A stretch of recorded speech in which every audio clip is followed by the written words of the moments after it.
Ito na yung lechon na putok-batok na may queso de bola at hamon sa loob. Gusto mo ba nito? Lutuin natin ngayon din. So gagawa tayo ng lechon belly katulad na nakita nyo sa intro. So dito banda ay meron tayong mga queso de bola, hamon at saka pinya. Tapos dito banda ay 7 kg sa lechon belly or pig belly mga kabs. Hiwa-hiwain natin para talagang kumapit ang pampalasa natin mamaya. Gagawa lang tayo ng mga mabilis na stripes dito para kapag naglagay tayo ng mga powder ay sumisiksik talaga dyan yung mga ilalagay natin. Pwede rin naman siyang maging lechon or malutong kung wala naman siyang hiwa-hiwa na ganito. Pero sa atin kasi mas prefer natin mas malasa. So lagyan muna natin siya ng asin. Syempre basic na kailangan yan sa lechon. So sa paglalagay ng asin sa lechon, dapat di naman tayo masyadong matakot dyan dahil hindi naman siya sobrang alat. Well, minsan nga yung alat ng lechon mas masarap pa siya pag ganun kung dadagdagan mo siya. Prefer ko maraming ganito. Tapos ito, pamintang powder. Pwede rin naman crack pero okay na to. Ito ang meron tayo ngayon. Tapos kamayin na natin mga kabs. Ang importante naman dito, naghugas tayo ng kamay. Lagyan din natin ng mantika para talagang kumapit sa laman.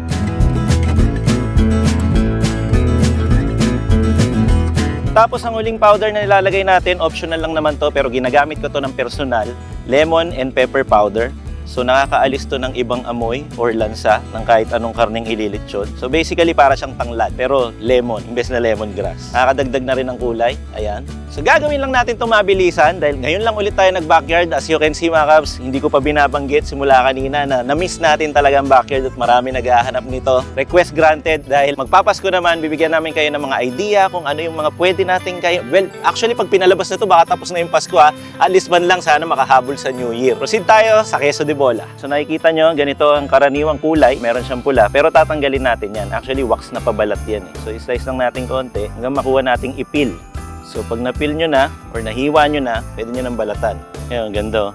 Kalahati may balat, kalahating wala. Pero ganun din, syempre tatanggalin natin lahat. So ganito po yun. Tinatanggal po talaga to. So hindi to kasali. Ngayon, hiwain natin siya sa gitna or hiwain na lang natin siya ng pabilog para magkakasize sila nito. Lalagyan kasi natin siya ng pinya. So ang goal natin, makagawa din ng bilog na ganito. Medyo challenging lang dahil may katigasan pag ganito. So ingat lang sa paghihiwa. Ngayon naman, ito yung ham natin. Slice ham po ang nabili natin. Actually, binili ni Camera Woman to. Balatan na natin. Alam niyo yung mga ham sa grocery? Ito yon. Tapos naka-slice yung kinuha niya. Yan Yan siya mga kabs. Puro hiwa na siya. Mas madali na siyang kunin at pantay-pantay na siya at least. Tulad niya. Yan siya. Ganda ng karne So, yung baboy na meron tayo dito, maglilitsyon tayo pero ang palaman niya, lalagyan pa rin natin siya ng baboy. Pork to pork po ang gagawin natin. Ito na, ham. So, ditong space lang tayo kasi kapag tinupi natin yan, isa lang din side lang naman ang pwedeng lagyan. So, ganun siya. And then, yung cheese, tapos pineapple. So, ganitong pattern po ang gagawin natin hanggang mamaya. Paskong Pasko yung design. Yan ulit. Slice ham, queso de bola, pinya. Paulit-ulit ang proseso hanggang mapuno to mga kabs. Ayan. Ganun lang kasimple. So nilagyan ko na rin dito sa side niya para kapag nag-liquid yung pineapple, may sasalo kahit papano. Parang sinil natin dun sa side. So tinakpan ko kung ano man yung mga nilagay natin. Ang pinantakip ko, ham lang din. Yan. Dinamihan na rin pala natin tong ham sa loob kasi itong ham na to ay flavored na. Kumbaga, malasa na siya.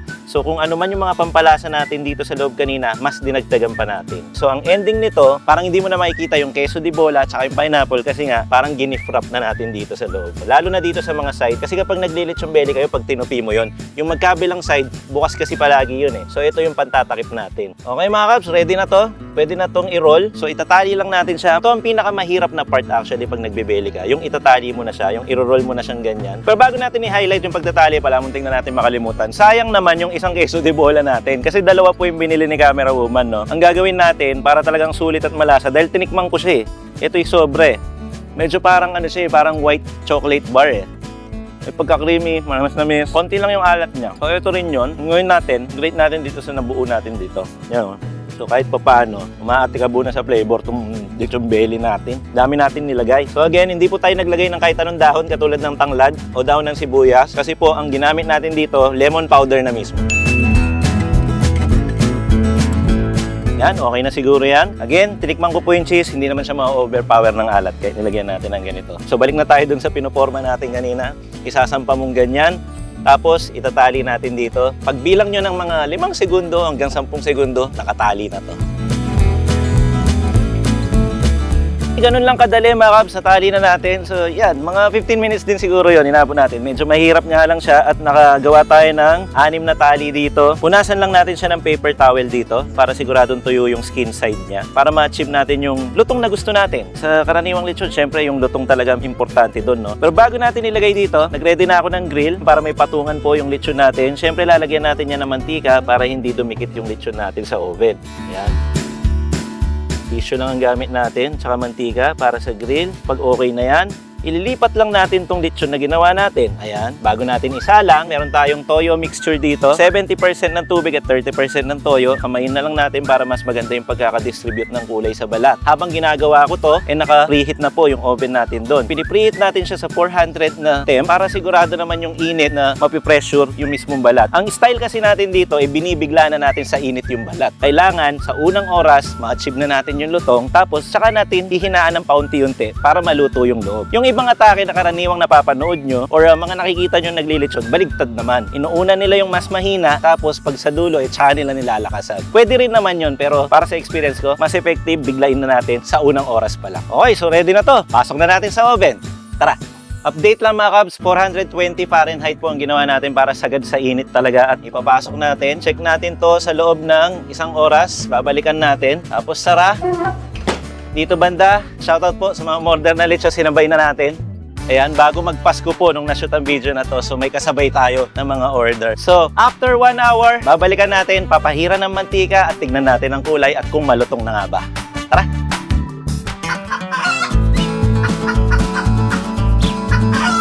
Eksaktong 1 oras mga kabs, check na natin yung baboy. Ayan, kita nyo, nag-iba na yung itsura, gumaganda na yung kulay. Yung mga kabs, yung itsura niya after exactly 1 hour. Sa nakikita nyo ay mukhang okay na siya, pero ang totoo, syempre, hindi pa yan ready sa loob. Sa ngayon ay pahiran muna natin siya ng mantika. Nilagyan ko ng atsuete yung mantika para mas maganda ang kulay. At kaya tayo nagrarab ng mantika, syempre para hindi mag-dry. Importante yung skin, laging oily, para mas masarap siya mamaya at mas maganda pa ang lutong niya. Sa ngayon, bago natin ibalik to, kailangan nating hinaan ng konti yung temp nitong oven natin. Sa kasalukuyan, pinapa-adjust na natin yung oven. Bababa lang natin siya ng mga 380 to 400 kasi kanina 420 tayo, no? So after 1 hour, i-check natin siya at kung kailangan pang pahabain ng konti, depende yan sa magiging looks ng lechon natin. At napansin natin na medyo nag-dark banda dito, ibig sabihin medyo mainit yung parte ng oven dito. So ang gagawin natin, babalik rin natin yung posisyon para magpantay-pantay yung luto niya. Balik na natin sa oven. So kung kanina nakaganyan siya, ngayon naman pa ganito, para pantay lahat ng luto. Update natin mamaya. Let's go!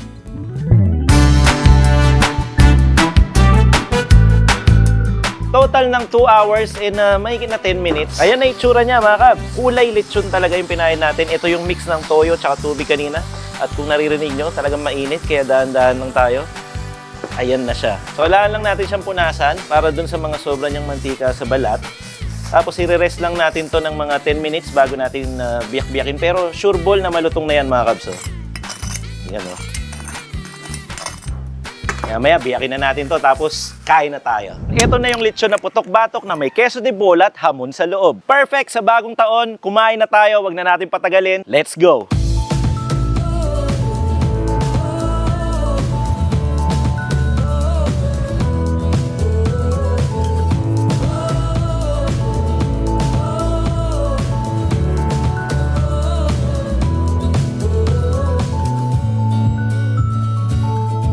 Manganta na mga kabs! Kainan na mga At kabs! finally, nandito na ulit tayo sa backyard. First time ni Camera Woman na humarap dito. Kasi lagi akong garahe. Ayan. Hindi kasi since first day naman, wala naman mintis sa backyard to si Camera Woman. Nasa likod nga lang siya ng camera kasi nga Camera Woman. No? As you can see mga kabs, biniyak na natin to bago tayo kumain, di ba? Ayan yung laman niya. Ayan yung queso de bola. Tapos ito yung pineapple at yung mga ham nandyan. Nakikita natin na yung queso parang hindi naman nalusaw talaga. No? Well, kasi yung queso Solid de bola, siya, no? hindi naman siya quick melt cheese Talagang kaya nga siya na made into ball kasi yung tigas niya, subok na talaga. Kahit pa paano, narinig natin lutong. Biyak pa tayo isa para Sige. makasubo na tayo dito. Naku po.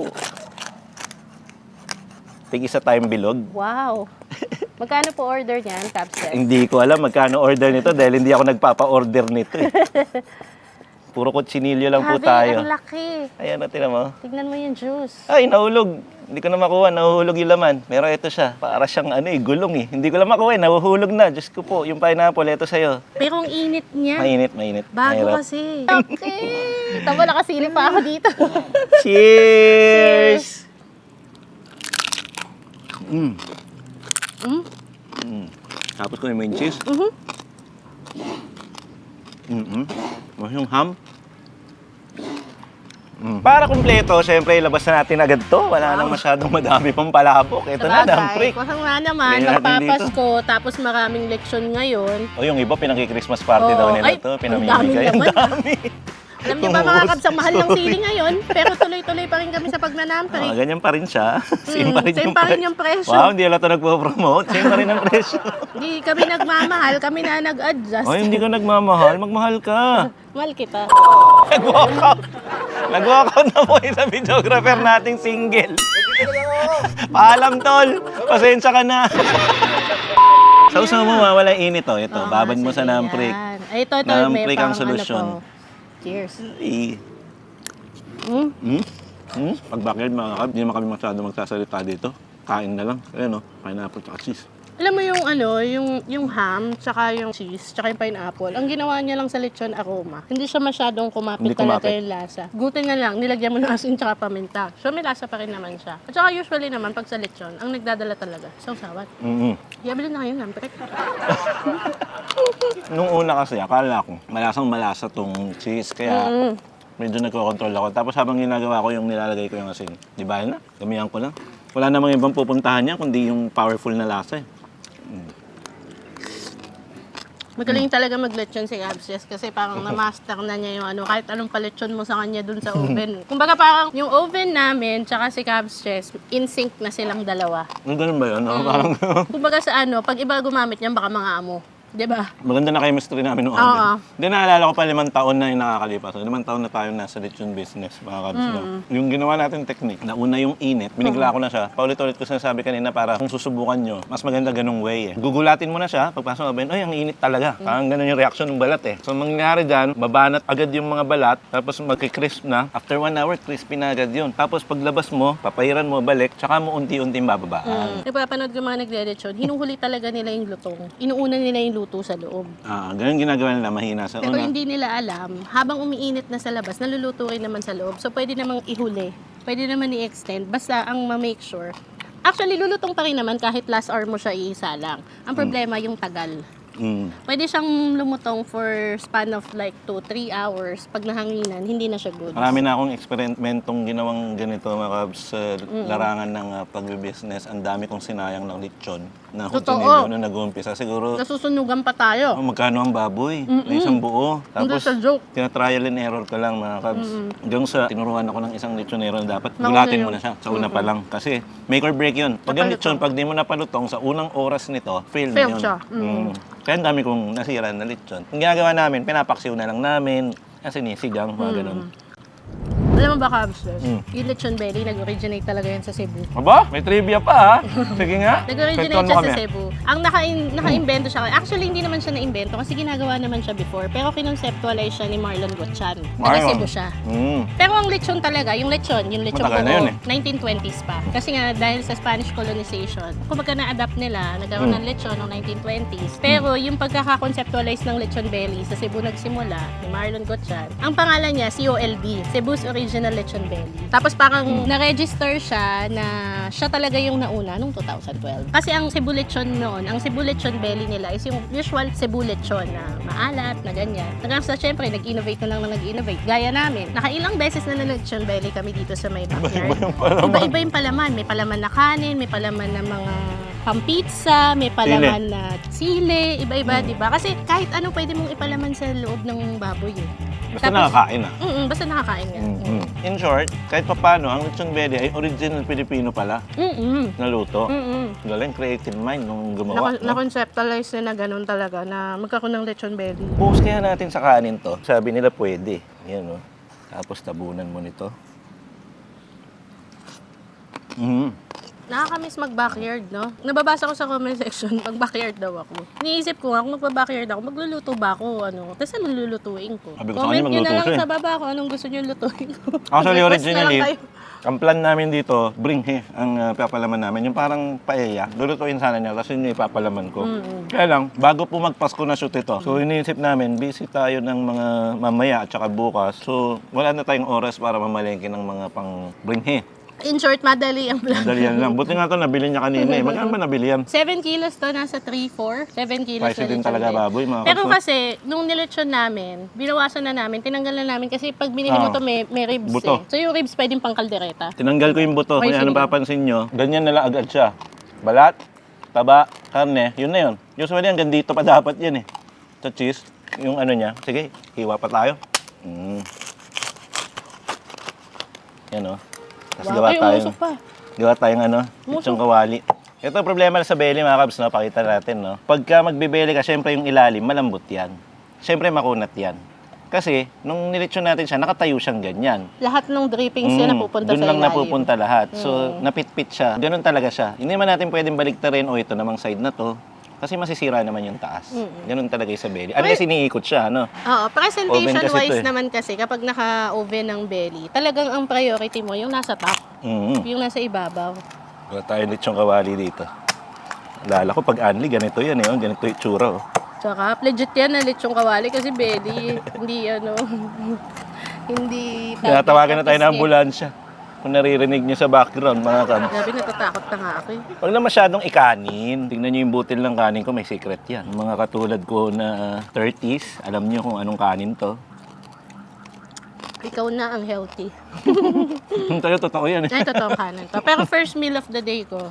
So, magti 3 p.m. First meal of the Fasting. day. Pag backyard kasi, di ba, ang motto ng Team Galas laging, ano, may twist with a twist. Di ba? So, kung magpe-present ka ng isang dish, dapat may twist. Para at least kakaiba siya, di ba? Para hindi siya yung usual na, Tapos alam mo na to, alam ko naisip na ending ko, nito. Parang ganun. Naisip ko, di ba? Since napapalabas naman to after Christmas, marami nagbibigay sa atin hamon, queso de bola. Tapos hindi naman nagagalaw agad. Di ba? Minsan nga umabot pa ng January yun eh. Kami nga parang umabot pa ng 6 months bago namin magalaw yung queso de bola. Kasi hindi siya yung common cheese na gugustuhin mong kainin siya everyday. So parang meron lang siya parang sa mga Noche Buena, occasional. So kung hindi siya magagalaw, bakit hindi mo na lang ipalaman dito? Tapos may oven ka. Pwede nga actually yung mga convection oven. Pwede din yung oven na may kalan. Kasi maliit Actually, lang naman siya. Hindi kailangan yung katulad ng oven namin kasi yung ginagamit sa kutsinilyo eh. Pangkarne talaga tong keso na to kasi.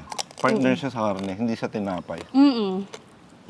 Very light lang, hindi siya salty. Hindi katulad ng mga alam natin na keso. Hindi rin umay. Pagpasensya nyo na, alam nyo na to. Mga suki namin caps dyan, backyard, may mga lumilipad talaga dyan. So, baka mamaya naiilang kayo. Normal po yun, outdoor po kasi tayo, no? Laki nung lumilipad, oh. Kalbo yung lumipad. Kita nyo, ang laki, di ba? Ang lalaki na. Anong say mo sa unang backyard mo? Malapit na tayo magtapos. Anyway, gusto ko lang pasalamatan ng Cubs Nation. Nabasa buong ko yung taon, no? comment nyo sa yung last upload namin, which is yung Iloilo, bago yung Vietnam. And na-appreciate ko na natutuwa kayo sa akin kasi I am doing and I am trying my best. Nag-English. Para syempre makapagbigay ng kaalaman sa inyo. Hindi lang to basta sasamahan si Cubs Chess na kumain. Syempre gusto ko rin kayo kahit papano bigyan ng entertainment and konting idea lang. And nakakatuwa kasi ang dami nag-perfect rating. Kala mo talaga Wow. no? Kala mo talaga. Hindi, nagbabasa talaga to. Sinasabi niya na lang sa akin, binabalik Gusto ko nga komentan lahat, kaya lang sobrang dami nyo, kaya nagpa-pin comment na lang ako sa iyo eh. Kaya sabi ko, sobrang dami, hindi ko alam kung paano pasasalamatan yung bawat isa. Pero thank you kasi na-appreciate ko. And sana, ma-appreciate nyo din na nasa backyard ako. Hindi man ako nagluto ngayon. Kasi Next time. pinaubaya ako na kay Cubs Chess yan kasi pag mga lechonan, Cubs Chess yan. Pero kung gusto nyo magluto ako, sige, request lang kayo. Tayo mo muna sila. Kung gusto nyo magluto ako, saan nyo ba gusto magluto? Sa bundok, sa Wow, gubat? nagamong ka pa. Kahit backyard lang sana. Napakahirap. trabaho eh, no? Napakahirap. Sobrang pahirapan tayo, tol. Gusto mo ba? Gusto nyo Kaya pa sa ano, ako? magkakamping pa yata. Gusto nyo ba magtanim ako ng palay? Mga ganun ba? Joke lang.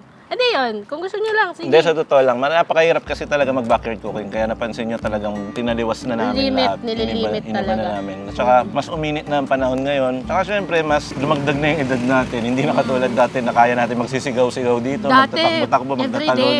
Na panahon yun ni Kuya Dex. Ang pahinga lang namin Sunday. Tapos bakbakan ulit, Monday to Saturday. Everyday yun. Daily shoot, daily upload. Ganun niya ginapang yung Team Canilas. Silang dalawa ni Kuya Dex. Grabe, no? Kaya shout out. Anyway, maraming salamat, no? Siguro hindi pa to yung last natin ngayong taon, pero ito na yung time na chance para magpa-thank you sa inyo sa buong 2025 na sinamahan nyo kami. Dahil na sa mga bagong Cubs. And yung mga solid pa rin na Cubs, so, kabisado natin mga pangalan, medyo memoryado natin or familiar tayo at least sa mga pala-comment palagi. Kilala na namin kayo. Kung ako nga, pag may inaabangan akong comment, hindi ka nagpa-comment si ganito. Anong oras na? Ang galing. Na-appreciate namin yun kasi walang mintis. Talaga, daily. Kapag once na nakita nila, nag-pop up yung notification, comment. Thank you so much and happy holidays. Happy New Year din sa Cubs Nation. Mag-iingat kayo ngayong bagong taon or paparating na Pasko at bagong taon. Kasi, syempre, kahit ganito yung season, masaya, maraming tao, traffic, puso pa rin ang sakit. Sana maging masagana ang lahat Yes! ngayong darating na bagong taon. 2026, no? Sana Anong date taon kaya pa na pa ipalabas din to? 2026 na din ba ipalabas to? Comment nyo rin sa baba, no? Anong date ko to na ipalabas? 2025 pinanganak si Camera Woman sa Team Ganlas. Okay, Bandang 2025 August. is the year. Bago natin i-wrap up to, no? Thank you sa 2025 kasi sa 2025 nangyari ang lahat. Nag-reunite kay Kuya Dex after 5 years. Nagsama kami sa vlog. Nag-reunite kay Tata dahil umuwi siya kinasal this year. And then nagkaroon tayo ng reunion kasama si Mayor, Tata at saka Kuya si Dex. Kuya Dex. Tapos nakagawa ako ng mga videos na mag-isa ako na nag-tour. Cubs, yes. Tapos Camera Woman, pinanganak na ang kanyang karakter. Lumabas na sa labas ng camera. So hindi na ako kamay lang. Para doon sa mga OG Cubs, alam Ayun. niyo na ako yung kamay. Yun. So, Thank you. I would say 2025 is a complete year for Team Galas. Sana magsunod-sunod. Galing. Team Galas TV pa rin sa 2026. Cubs Yes. Nation pa rin Yes. sa 2026. Yes. Okay. Ito na tayo. Thank you very much po. At kita-kits sa 2026. Ay hindi, baka meron pa tayo. May isa pa yan. Bahala na. Mula dito sa OG, legendary, at walang katulad na backyard ng Team Galas TV. Ako po, si Cubs Chess. At ako naman si Camera Woman. OG talaga. Kasi first episode natin tayo. Tapos ba? Pero hindi pa ako nakapag-backyard. Hindi, wala pang backyard. Okay lang, garahe. At ito po ang Team Galas TV na lagi magsasabi at magpapaalala sa inyo. Na wag yung kakalimutan at lagi niyong tatandaan, nawawala si Perry, kaya alis muna ako. Raw na raw, mga Cubs, oh. Wala si Perry! Si Perry busy. Lechonan po ngayon, no? So, kasalukuyan ay maraming na mga lechon na nagaganap. Pero kung gusto nyo humabol, hindi ako sure. Kaya pa ba? Kaya pa sa New Pag Year. pinalabas to, ha? Hindi Oo. kami nangangako kasi baka pagka-upload naman nito, baka wala na eh. Hindi, try nyo. Para sa New Year. Pero ngayong Pasko, grabe, sobrang thank you Lord kasi ang daming umorder. As in, ang dami pang nagpupumilit na magkaroon ng spot pero sorry, naubusan na. Fifth year na po ng Better luck Cochinillo. next year. Cheers! Cheers! Pampahealthy kasi putok-batok tapos kontra putok-batok. Napakatamis talaga. At talaga namang manyaman! Kenny! Bye! Peace out and Happy New Year to you all! Happy New Year, Cubs Nation! Bye-bye! Thank you so much! Happy holidays, Happy New Year, Happy New Year, Happy New Year, Cubs Nation, Happy New Year, Happy New Year, cameraman Pasyon. natin na si Happy Kyle, New Happy New Year, Year kay Kyle. Jumbo. Happy New Year, Team Canlas, Happy New Year, Cubs Nation, Happy New Year sa mga hindi pa Cubs na nakasubscribe at hindi pa nakasilip sa Cubs Chess Channel. Happy New Year sa inyo. Wow! Shameless vlog, ah! Ako natatakip niyan. Bye-bye! Kayo ko lang tinakpan to ulit. Bye!